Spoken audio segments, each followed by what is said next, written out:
ಮೊದಲು ಈ ದೃಶ್ಯವನ್ನ ನೋಡಿ. ಇದು ಯಾವುದೇ ಸಿನಿಮಾದ ದೃಶ್ಯವಲ್ಲ ಅಥವಾ AI ನಿಂದ ಸೃಷ್ಟಿಸಿದ ವಿಜುವಲ್ಸ್ ಕೂಡ ಅಲ್ಲ.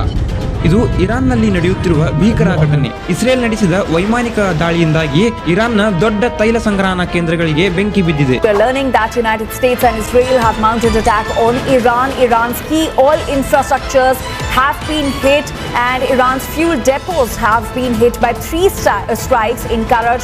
ಇದರ ಪರಿಣಾಮವಾಗಿ ಇಡೀ ಆಕಾಶವೇ ಕಪ್ಪು ಹೊಗೆಯಿಂದ ತುಂಬಿದೆ. ಅತಿ ದೊಡ್ಡ ಆಘಾತಕಾರಿ ವಿಷಯವೇನೆಂದರೆ ಈ ದಾಳಿಯ ಮರುದಿನ ಇರಾನ್ನಲ್ಲಿ ಕಪ್ಪು ಆಮ್ಲ ಮಳೆ ಸುರಿಯುತ್ತಿದೆ. ಆಕಾಶದಿಂದ ನೀರಲ್ಲ, ಬದಲಾಗಿ ವಿಷಕಾರಿ ತೈಲ ಮತ್ತು ಕೆಮಿಕಲ್ ಮಿಶ್ರಿತ ಹನಿಗಳು ಬೀಳುತ್ತಿವೆ. ಈ ಹನಿಗಳು ಚರ್ಮದ ಮೇಲೆ ಬಿದ್ದರೆ ಕೆಮಿಕಲ್ ಬರ್ನ್ ಆಗಬಹುದು. ಈ ಮಳೆಯಿಂದ ಉಸಿರಾಟದ ಸಮಸ್ಯೆ ಕೂಡ ಆಗಬಹುದು. ಆದ್ದರಿಂದ ಜನರು ಮನೆಯಿಂದ ಹೊರಬರಬಾರದು. ಹಾಗೇನಾದ್ರೂ ಬಂದ್ರೆ ಮಾಸ್ಕ್ ಧರಿಸಬೇಕೆಂದು ಅಲ್ಲಿನ ಸರ್ಕಾರ ಸೂಚಿಸಿದೆ. ಅಷ್ಟೇ ಅಲ್ಲ, ಈ ದಾಳಿಯಿಂದಾಗಿ ಕುಡಿಯುವ ನೀರಿನ ಪ್ಲಾಂಟ್ಗಳು ಕೂಡ ನಾಶವಾಗಿವೆ. ಇದರಿಂದ ಕೋಟ್ಯಾಂತರ ಜನರಿಗೆ ಕುಡಿಯುವ ನೀರಿನ ಅಭಾವ ಉಂಟಾಗಿದೆ. ಇಷ್ಟೆಲ್ಲ ಆದ್ರೂ ಅಮೆರಿಕ ಮತ್ತು ಇಸ್ರೇಲ್ ದೇಶಗಳು ಇರಾನ್ ಜನರಿಗೆ ಸ್ವಾತಂತ್ರ್ಯ ಕೊಡಿಸುವುದಕ್ಕಾಗಿ ಈ ಯುದ್ಧ ಎನ್ನುತ್ತಿವೆ. To the great proud people of Iran, I say tonight that the hour of your freedom is at hand. ಆದರೆ ಇದು ಎಂತ ಸ್ವಾತಂತ್ರ್ಯ? ಜನರಿಗೆ ಕುಡಿಯುವ ನೀರಿಲ್ಲ, ಉಸಿರಾಡಲು ಶುದ್ಧ ಗಾಳಿಯೂ ಕೂಡ ಇಲ್ಲ. ಇದೆಂತ ಸ್ವಾತಂತ್ರ್ಯ? ನಿಮ್ಮ ಅನಿಸಿಕೆಯನ್ನ ಕಮೆಂಟ್ ಮೂಲಕ ತಿಳಿಸಿ.